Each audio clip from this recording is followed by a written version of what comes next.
Salut à toutes et salut à tous et bienvenue pour ce nouveau podcast de Damien parle de film. Damien c'est moi et aujourd'hui je commencerai par une question. Si votre vie était adaptée au cinéma, quel acteur ou actrice voudriez-vous voir vous incarner à l'écran? Question extrêmement égocentrique et en ce qui me concerne c'est évident, je choisirais bien sûr Marion Cotillard. Si elle a pu incarner Edith Piaf, elle serait parfaite. Vous l'avez compris, donc les films dont nous allons parler cette semaine seront les biopics, avec ce mois-ci pas moins de 2 biopics en salle, Aline de Valérie Lemercier, biopic fantasy inspiré de la vie de Céline Dion, et Suprême d'Audrey Estrugo sur la création du groupe NTM. En effet, dernièrement, les biopics ont connu un regain depuis les années 2010, avec près de 1100 biopics réalisés, contre moins de 400 de 2000 à 2010. Pourtant, le biopic ou film biographique de l'anglais Biographical Motion Picture n'est pas nouveau puisqu'il apparaît dès les débuts du cinéma, avec l'exécution de Marie Reine des Écossais en 1895, de William S. ou Cléopâtre en 1899 de Georges Méliès.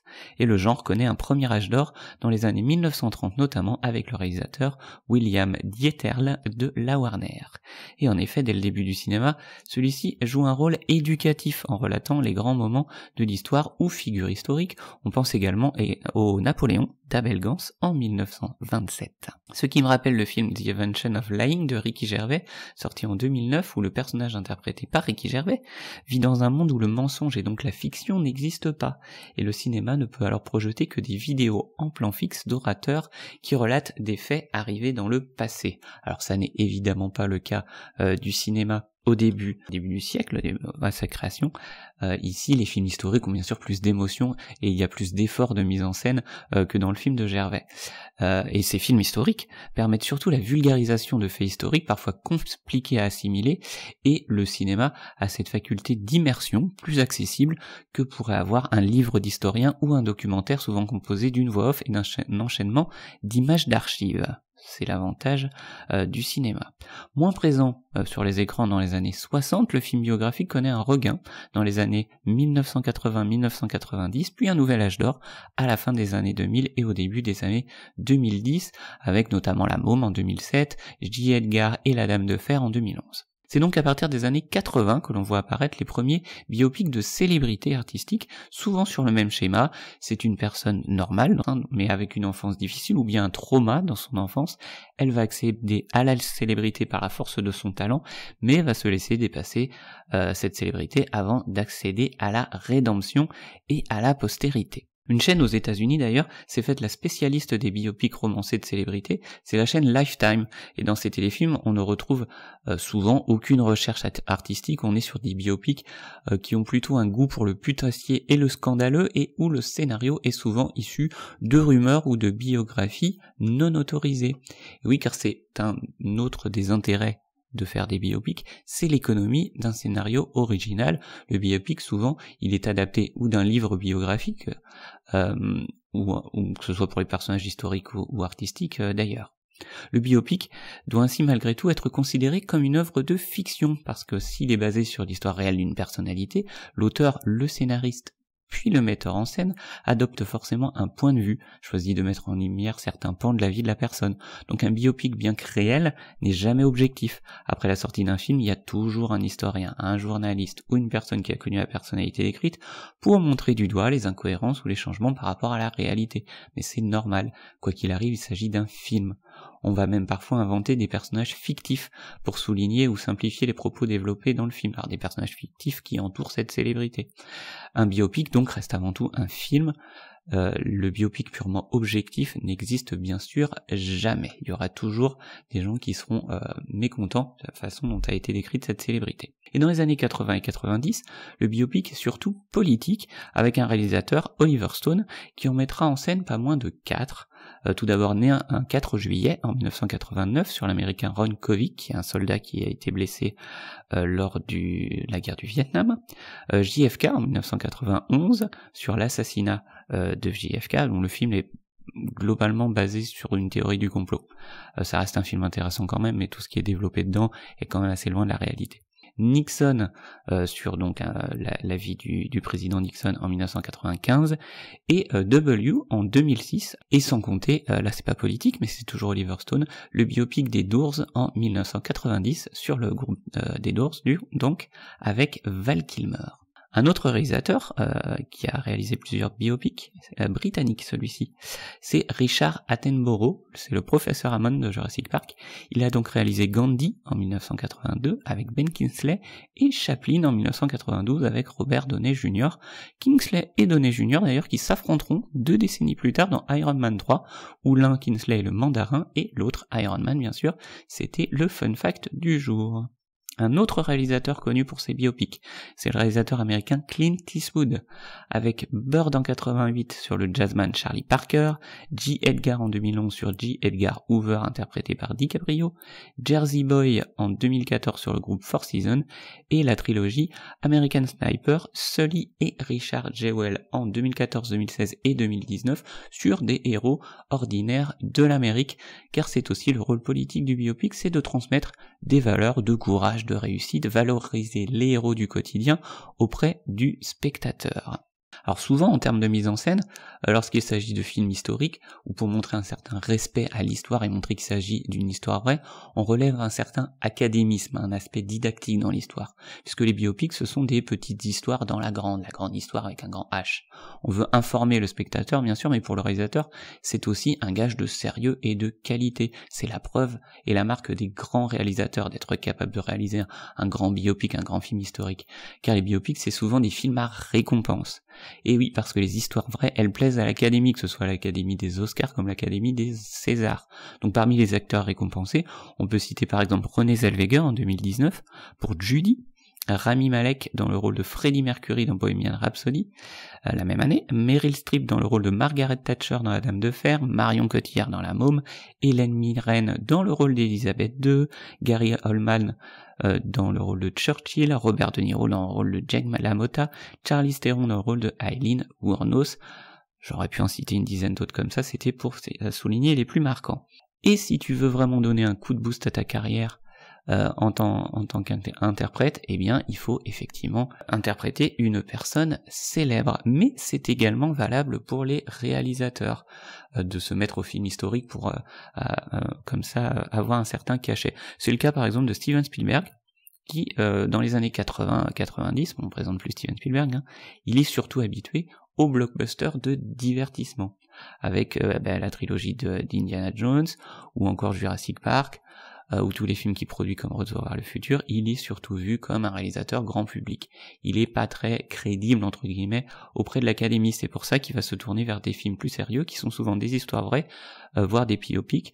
Donc je peux citer La Liste de Schindler bien sûr, Lincoln ou Pentagon Papers sur l'affaire du Watergate, donc The Post en VO.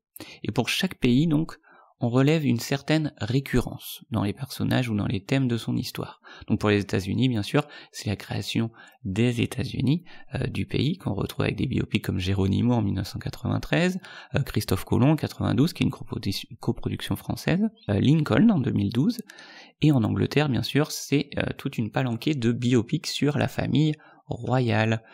Donc parmi ces biopics sur la famille royale, on a Victoria en 2009, Elisabeth en 1998 sur la première Elisabeth Ier, Confidente royale en 2017 sur la reine Victoria, Le discours d'un roi en 2006 sur George VI, The Queen en 2006 sur Elisabeth II et sans oublier les innombrables biopics sur Lady Di depuis sa mort. Alors qu'en France, on aime surtout à visiter la Seconde Guerre mondiale, qui est le conflit sur notre territoire qui est donc le plus proche historiquement. On a donc Lucie Aubrac en 1997, Pétain en 1993, De Gaulle en 2020, et on note d'ailleurs avec De Gaulle que Lambert Wilson aime à interpréter des personnages réels, puisqu'il a interprété l'abbé Pierre dans Hiver 54 en 1989, Cousteau dans l'Odyssée en 2016, et donc De Gaulle en 2020.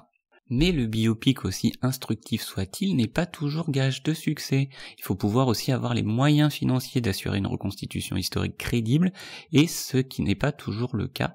Par exemple, on peut citer Vercingétorix avec Christophe Lambert en 2001, avec ses perruques ridicules et ses 3 figurants. Et il faut aussi que la popularité de la célébrité décrite soit toujours intacte et que les spectateurs aient envie de retrouver la célébrité en question, d'en savoir plus sur ce qui est dit, ou sur elle ou lui, dans le biopic. Et il faut que ce qui soit dit dans le biopic soit également intéressant. Ça explique notamment les différents ratages de biopic. On peut penser, alors par ratage ça peut être où il n'a pas rencontré son public, ou alors le film n'est pas réussi. On peut penser à Coluche en 2008. C'était pas forcément une bonne idée de se focaliser uniquement sur la candidature à l'élection présidentielle de Coluche, il y a peut-être autre chose à raconter. Il y a eu un biopic également sur Hitchcock en 2012, mais qui se focalisait que sur le tournage d'un film en particulier. Celui sur Laurel et Hardy en 2018, qui était pas un mauvais film, mais même chose, ça se concentrait que sur la dernière tournée de Laurel et Hardy, donc non pas que ces films soient forcément mauvais, c'est le cas parfois, mais il peut y avoir des fois un mauvais timing, c'est parfois trop tard pour leur consacrer un biopic. Et en ce qui me concerne d'ailleurs, j'ai toujours eu un peu de mal avec certains biopics, surtout ceux où on veut un petit peu trop jouer au jeu des ressemblances, où les acteurs sont maquillés et transformés à outrance pour ressembler à la célébrité dépeinte. Non seulement ça donne un côté vallée dérangeante à l'ensemble comme un effet spécial approximatif, la vallée dérangeante étant la théorie du roboticien japonais Mori Masahiro, publiée pour la première fois en 1970, selon laquelle un robot androïde est similaire à un être humain, et plus ses imperfections nous paraissent monstrueuses. Donc là c'est pareil. Plus on essaye de faire ressembler à une célébrité, plus les imperfections, moi je ne vois que ça, et donc du coup je ne vois que l'acteur derrière un maquillage, et plus la célébrité. Donc si derrière cette transformation physique, j'ai pas un scénario ou un axe narratif pas assez intéressant, je vais sortir de l'histoire et je ne vais pas réussir à rentrer dans le film. Et parce que je vais avoir le sentiment qu'on assiste à un simple concours de sosie, et donc finalement d'être dans une émission de Patrick Sébastien, c'était un peu le principe de Sébastien C'est Fou, c'était voilà de transformer des célébrités en autres célébrités. Donc dans ce cas-là, filer un Oscar à Patrick Sébastien, il le fait très très bien aussi, incarner d'autres célébrités. J'ai eu cette impression par exemple pour Coluche dans l'histoire d'un mec d'Antoine Decaune, puisque Coluche est un personnage tellement marquant, on a vu tellement tous ses sketchs et tellement d'images de lui à la télévision que le voir incarné par quelqu'un d'autre, j'ai vraiment eu de mal parce que j'ai pas vu Coluche. Et donc on en arrive à l'évolution qu'a connue le biopic dans les années 2010, à savoir le biopic partiel, j'en ai parlé un petit peu tout à l'heure, l'un des premiers donc à avoir voulu sortir de ce schéma, c'est-à-dire biopic complet, enfance, trauma, célébrité, chute, rédemption, c'est le réalisateur Simon Curtis avec le film My Week with Marilyn en 2011, avec Michelle Williams en Marilyn, qui parle ici uniquement de la relation entre Marilyn et Laurence Olivier durant le tournage du Prince et la danseuse en 1956. Alors cette technique narrative de biopic partiel a été reprise ensuite pour le film donc Stan et Ollie sur la dernière tournée en Angleterre de Laurel et Hardy, Judy sur la dernière tournée de Judy Garland, ou encore en France avec le film 3 jours à Quiberon sur la thalassothérapie effectuée par Romy Schneider un an avant sa mort en 1981. Alors le but de ces biopics partiels, c'est d'éclairer la personnalité de la célébrité sous un angle inédit, souvent plus humain, pour mettre en avant ses failles, sa normalité, son humanité. Mais le problème, et c'est ce que moi j'ai ressenti avec Judy et avec Stan et Ollie, c'est une certaine frustration de ne pas en savoir plus et d'aborder juste qu'une partie de l'œuvre de la célébrité comme une histoire inachevée. Donc ça nous force après derrière à devoir aller chercher ou un livre, ou un autre film qui nous en dit un petit peu plus. Le film en lui-même n'est pas suffisant, et donc si le film est insuffisant, c'est dommage, c'est qu'il manque quelque chose. Une autre forme de biopic partiel, mais qui fonctionne mieux cette fois-ci, c'est les souvenirs d'enfance. Je pense notamment au diptyque La gloire de mon père et Le château de ma mère d'Yves Robert, sur les souvenirs donc de Marcel Pagnol, et également à Maïric d'Henri Verneuil, sur l'enfance d'Henri Verneuil, Henri Verneuil étant l'illustre réalisateur bien sûr de La Vache et le Prisonnier, Peur sur la ville ou Un singe en hiver, pour ne citer que ceux-ci. L'avantage des souvenirs d'enfance pour le spectateur, c'est qu'il est plus facile pour le spectateur de s'identifier à un enfant. Les souvenirs d'enfance, c'est souvent des souvenirs liés à l'école, aux premières amitiés, aux amours. Il y a des passerelles plus faciles entre notre enfance et l'enfance d'une célébrité. Et puis lorsqu'on est enfant nous-mêmes et qu'on voit ce genre de film, comme La gloire de mon père, c'est une porte d'entrée plus abordable vers l'œuvre d'un auteur. La gloire de mon père, par exemple, ça m'a permis de m'intéresser à l'œuvre de Pagnol, et je m'y suis intéressé plus facilement à travers La gloire de mon père et Le château de ma mère que si j'avais attaqué direct avec La femme du boulanger ou la trilogie marseillaise, qui sont des œuvres quand même plus littéraires et aussi plus théâtrales.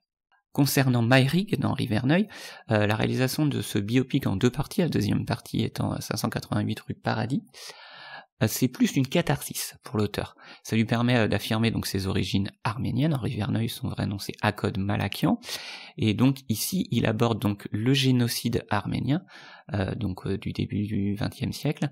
Donc le but derrière les souvenirs d'Henri Verneuil, c'est aussi de faire un film un peu plus politique sur le génocide arménien, et puis de montrer un côté peut-être plus humain à travers ses souvenirs d'enfance, c'est-à-dire découvrir l'homme derrière l'artiste, ses origines, et puis aussi d'où viennent ses envies de création. Il y a également une 3e catégorie de biopic, c'est celle des entrepreneurs. Alors celle-là, c'est arrivé vers 2010. On peut citer notamment The Social Network de David Fincher sur Mark Zuckerberg, ou Le Loup de Wall Street de Martin Scorsese en 2013 sur Jordan Belfort. Alors les films sont formidables, hein. Les deux je les aime beaucoup parce que déjà David Fincher et Martin Scorsese, c'est pas des amateurs en termes de réalisation. Et puis c'est des films qui montrent vraiment jusqu'où l'avarice et le cynisme peut nous mener, hein, en l'occurrence vers la prison ou la solitude pour l'un ou pour l'autre. Mais le souci que peut avoir ce genre de film, c'est que le cinéma a une petite tendance à héroïser ou idolâtrer même les plus détestables des personnages. C'est ce que moi j'appelle l'effet Tony Montana dans Scarface. C'est-à-dire que le type c'est une ordure qui va jusqu'à tuer sa sœur, mais il est idolâtré en modèle de réussite par certains, qu'importe soit sa chute. C'est dû certainement au fait que certaines histoires, parce qu'elles sont estampillées histoire vraie, donc là c'est valable pour Social Network et Le Loup de Wall Street, parce qu'elles sont estampillées histoire vraie, elles nous apparaissent encore plus incroyables. C'est ce qui fait le sel d'ailleurs de Social Network et du Loup de Wall Street. Mais personnellement, même si j'adore ces films, savoir que ce sont des histoires vraies, moi ça me fait plus froid dans le dos. J'ai pas envie du tout d'idolâtrer ces personnes-là, à la différence d'un biopic sur les célébrités. Pour conclure, je terminerai en m'interrogeant sur qu'est-ce qu'un biopic, qu'est-ce que le cinéma peut apporter de plus au fait de parler d'une personne célèbre, qu'est-ce que le cinéma apporte de plus que ce qu'on ne connaît pas déjà d'un artiste ou d'une personnalité et qu'on ne pourrait pas voir dans un documentaire par exemple. Pour les films historiques, c'est difficile de faire autrement que cette manière très académique de faire un film historique, c'est-à-dire d'écrire les faits scène par scène, mais pour un film qui est supposé décrire un artiste, le cinéma peut apporter une manière plus créative. Pour illustrer mon propos, je vais prendre 2 films sortis à 1 an d'intervalle, Bohemian Rhapsody, qui est donc le biopic de Freddie Mercury du groupe Queen, sorti en 2018, et Rocketman, sorti en 2019, le biopic d'Elton John, qui ont l'avantage, les deux, d'être réalisés par la même personne, à savoir Dexter Fletcher. Alors le premier, Bohemian Rhapsody, je l'ai vu récemment, je l'ai apprécié sans plus, et Rocketman, je l'ai vu lorsqu'il est sorti au cinéma, celui-là je l'ai adoré. Alors pourquoi ? Le problème de Bohemian Rhapsody, c'est que je l'ai trouvé trop bout à bout, trop plan-plan, c'est-à-dire qu'on nous explique un petit peu sans aucune folie, un petit peu le parcours de Freddie Mercury au sein du groupe Queen, en enchaînant les scènes de manière finalement tout à fait chronologique, en nous expliquant telle année il a écrit telle chanson, etc. Pour nous montrer, pour illustrer la création des différentes chansons, on nous recrée simplement les clips qui existent déjà, donc c'est-à-dire que si on veut voir les clips de Queen, il suffit d'aller sur YouTube, on retrouve les clips de Queen, donc ce qu'on trouve dans le film, c'est finalement des choses qu'on peut retrouver ailleurs, avec le vrai Freddie Mercury. C'est notamment le cas de près des 15 dernières minutes de Bohemian Rhapsody, qui sont le concert au Live Aid, 15 minutes de réinterprétation de chansons, alors c'est même pas réinterprétation, parce que c'est la voix de Freddie Mercury, mais où Rami Malek ne fait que singer finalement ce que faisait déjà Freddie Mercury, et le concert de Live Aid, si on veut le voir, il est aussi disponible sur YouTube, donc finalement le film n'apporte rien de plus que ce qu'on peut déjà voir ailleurs, et c'est bien dommage, puisque Freddie Mercury et le groupe Queen avait une création, même une folie créatrice qui aurait pu être montrée de manière plus détaillée, plus artistique, plus imaginative dans le biopic. Ça explique d'ailleurs certainement pourquoi Sacha Baron Cohen, qui devait pendant des années interpréter Freddie Mercury, s'est détaché du projet justement pour différents créatifs, parce que lui il voulait faire un film peut-être plus politique aussi, et puis montrer des aspects qu'on connaissait pas nécessairement. Et quant à Dexter Fletcher, le réalisateur, il n'a pas pu faire tout ce qu'il voulait. C'est Bryan Singer, le co-réalisateur, qui est aussi réalisateur de Joel Suspect des X-Men, qui l'a un petit peu forcé à garder un format tout à fait consensuel à Bohemian Rhapsody. Donc, quand un an plus tard, il va pour faire Rocketman en 2019, il part sur complètement autre chose. Rocketman, c'est une réinterprétation de la vie d'Elton John. Alors, on voit les mêmes choses que ce qu'on peut voir dans les biopics, à savoir que ça démarre de son enfance, et puis on voit comment il a commencé la musique jusqu'à la célébrité, et jusqu'à sa chute parce que il s'est beaucoup drogué, jusqu'à ce qu'il réalise qu'il faut qu'il arrête la drogue. Mais tout ça est illustré avec des scènes musicales où toutes les chansons d'Elton John sont complètement réinterprétées. Elles sont chantées en plus par les vrais interprètes, les vrais acteurs du film. Ça apporte toujours un petit peu un plus plutôt que d'utiliser la voix du chanteur. Et donc on assiste à une vraie comédie musicale, à un vrai trip musical. C'est une revisite de l'univers d'Elton John. On retrouve complètement toutes les chansons d'Elton John et on comprend comment il est devenu la célébrité qu'il est, mais tout ça est complètement inédit, nouveau, réinventé, donc on assiste à un vrai film de cinéma qui nous fait finalement une autre proposition de cinéma, nous présente la personnalité Elton John en l'occurrence, sous un nouveau jour que celle que Bohemian Rhapsody propose, où finalement Freddie Mercury, tout ce qui nous est décrit dans Bohemian Rhapsody, si vous avez vu un documentaire ou lu un livre, on le sait déjà, il n'y a absolument rien de nouveau. Voilà là où je voulais en venir à travers ce podcast, c'est que le cinéma peut transcender. Le biopic a cette force-là de pouvoir transcender une personnalité et de faire une nouvelle proposition de cinéma. Et souvent dans les biopics, il n'y a pas de nouvelle proposition de cinéma, et c'est ça qui fait aussi que beaucoup de biopics se plantent parce qu'ils capitalisent simplement sur la marque que représente leur célébrité sans proposer une œuvre de cinéma derrière. Par exemple, Aline, je l'ai pas encore vue, mais ce qu'a l'air de proposer Valérie Lemercier, c'est son point de vue de Céline Dion. On peut pas lui reprocher de ne pas vouloir créer quelque chose à travers ce film Aline. Ce qui effectivement provoque des critiques, qui est celle de la légitimité cette fois-ci, qui sont les critiques de la famille de Céline Dion, parce que Céline Dion n'a pas donné son accord pour qu'il y ait un biopic sur elle. Donc là on peut aussi se poser la question de quel est l'intérêt de faire un film sur une célébrité si elle n'en a pas envie, c'est un petit peu la forcer, rentrer de force dans son intimité, parce qu'un biopic c'est un petit peu ça, c'est rentrer dans l'intimité d'une célébrité, ce que fait un petit peu trop la chaîne Lifetime par exemple, puisque eux ils sont plus du côté putassier.